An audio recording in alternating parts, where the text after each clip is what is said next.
أعوذ بالله من الشيطان الرجيم. بسم الله الرحمن الرحيم.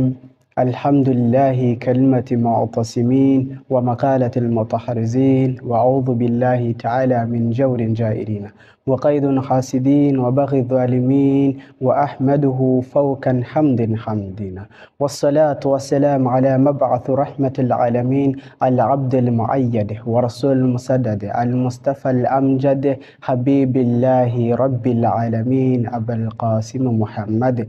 اللهم صل على محمد وآل محمد. السلام عليكم ورحمة الله وبركاته.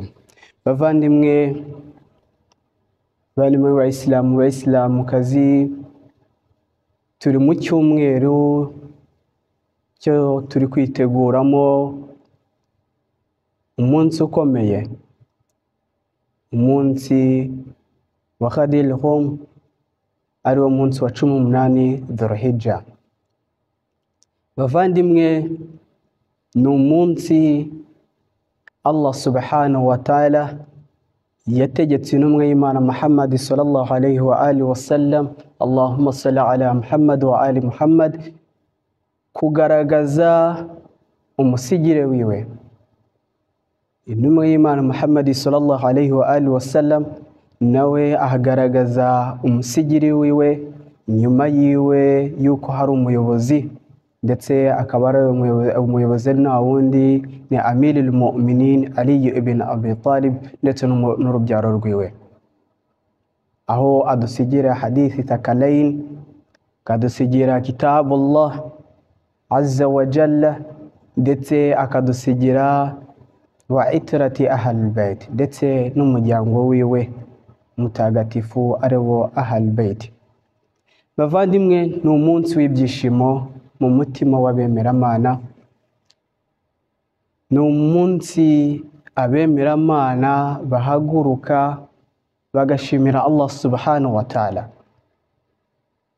ndetse ni umunsi abandi bashaka kurwanya ubuyobozi bahaguruka bagahimba ibihimbano bidafite dalili, ndetse ni umunsi abandi mu gihe batabonye ibihimbano bishyashya bazana ibihimbano byashaje nabyo bidafite dalili. Hari uwitwa Al-Qadhi, yitwa Al-Qadhi Abdurrahman bin Ahmad, wapfuye mu mwaka wa 756. mu gitabo kiwe cyitwa Al-Mawaqif, ni igitabo cy'abasuni, hari imvugo yavuze ituma bamwe mu basuni ubwabo bayihakana bavuga ko iyo mvugo atari y'ukuri, ndetse abandi bashaka guhisha ibyabereye i Khadil Hum ku munsi wa 18 mu kwezi kwa Dhul-Hijjah umwaka wa 10 Hijriya. Bo bagashaka kubyumva niyaba bidafite dalili, ariko bagashaka kubyumva kugira ngo bahishe ukuri. Mu gitabo kiwe cyitwa Al-Mawaqif, ku rupapuro rwa 405, aravuga ati qala inna aliyan lam yakun yawm al-khadili ma'a nabi sallallahu alayhi wa alihi wa sallam. Aravuga ati mu by'ukuri ari ntabwo yari ari kumwe n'intumwa y'Imana Muhammad sallallahu alayhi wa alihi wa sallam i Khadil Hum. Yani ayobya nafsi yiwe, ari gushaka no kuyobya nafsi z'abandi. Akavuga yuko i Khadil Hum ntabwo intumwa y'Imana yari kumwe na Ali. Akakomeza akavuga ati fa innahu kana bil Yemen, ati yari ari muri Yemen. Hagaragaje yuko intumwa y'Imana itari kumwe na Ali, ahubwo yari ari muri Yemen, akaticeceka gutyo, bigatuma hari bamwe baza kubyumva bakayoba, ariko niba abandi bumva ibintu ariko ntibabitekerezeho, ntibabishakire dalili, bavuge ati umuntu uvuze n'ibi ngibi ntatanze dalili. Sahih, Imam Ali yatumwe n'intumwe y'Imana muri Yemen, ariko ibitabo byinshi bigaragaza ko yagarutse, ndetse Ghadir Khum yari ahari.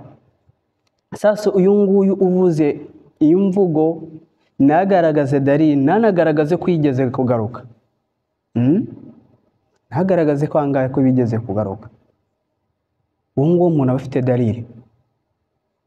Dalili ya mbere igaragaze ko Amir al-Mu'minin Ali ibn Abi Talib alayhi salam, Allahumma salli ala Muhammadin wa ali Muhammad, yari Ghadir Khum ari kumwe n'intumwa y'Imana Muhammad sallallahu alayhi wa alihi wasallam n'abasahaba b'intumwa y'Imana. Iya mbere tuzi ko mu gitabo by'abasuni, mu bitabo by'abashia harimo hadisi igera ikavuga ati wa huwa yawmul Ghadir Khum lama akhadha nabiyyu sallallahu alayhi wa alihi wasallam biyadi Ali ibn Abi Talib alayhi salam, Allahumma salli ala Muhammad wa ali Muhammad, yuko umuwonu umunsi wa Ghadir Khum igihe intumwa y'Imana Muhammad sallallahu alayhi wa alihi wasallam yafataga akaboko ka Ali. Yafataga gaki? Akaboko ka Ali. Gufata akaboko ntabwo yafataga umuntu uri muri Yemen, ni umuntu bari kumwe, yafataga akaboko kandi ka Ali. Iyo ni dalili ya mbere, gufata akaboko k'umuntu uko bigaragaza yuko muri kumwe. Dalili ya kabiri, intumwa y'Imana Muhammad sallallahu alayhi wa alihi wasallam amaze gufata akaboko ka Ali, yabwiye abasahaba ati man kuntum maulahu, uwo nari imbereye umuyobozi, fahadha yani ismu ishara igaragaza ko uyu muntu muri kumwe, ubu gukoresha uvuga ko umuntu muri kumwe, fahadha aliyu maulahu, basi uyu nguyu ari ni umuyobozi wiwe. Dalili ebyiri zigaragaza ko Imam Ali yari he? Ghadir Khum. Umuyisilamu ntabwo yumva amagambo yari yose adafite dalili. Amagambo adafite dalili ntukayumve. Uyagaragaje yuko Imam Ali atari ari kumwe n'intumwa y'Imana, ahubwo yari yibereye Yemen. Sahih, yari ari muri Yemen ariko yaragarutse, Ghadir Khum yari ahari. Dalili yawe iri hehe? Garagaza dalili.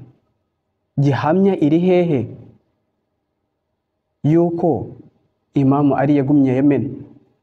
Hari utuvuga ati si Yemen no kujya Saudi si kure, ni hudud gusa, n'umupaka uri hagati yabo gusa, ni iminota ingahe ukabugeze Maka. Rero eka turebe dalili mu gitabo cy'abasuni, mu gitabo cyitwa Tarikh Dimashq.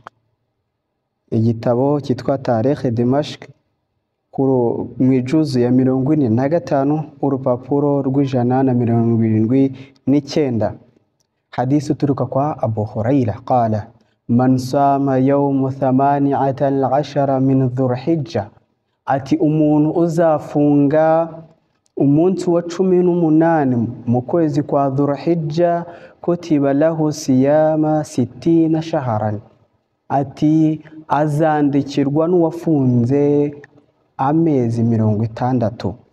wa huwa yawmul Ghadir Khum, umbahangaha wa huwa yawmul Ghadir Khum lama akhadha an-nabiy sallallahu alayhi wa alihi wasallam biyadi Ali ibn Abi Talib, ati wo munsi wa Ghadir Khum ubwo intumwa y'Imana Muhammad sallallahu alayhi wa alihi wasallam yafataga akaboko ka Ali ibn Abi Talib alayhi salam, Allahumma salli ala Muhammad wa ali Muhammad. Yafashe akaboko kandi ka Ali, yafashe akaboko k'umuntu uri muri Yemen cyangwa umuntu bari begeranye ari we Ali ibn Abi Talib.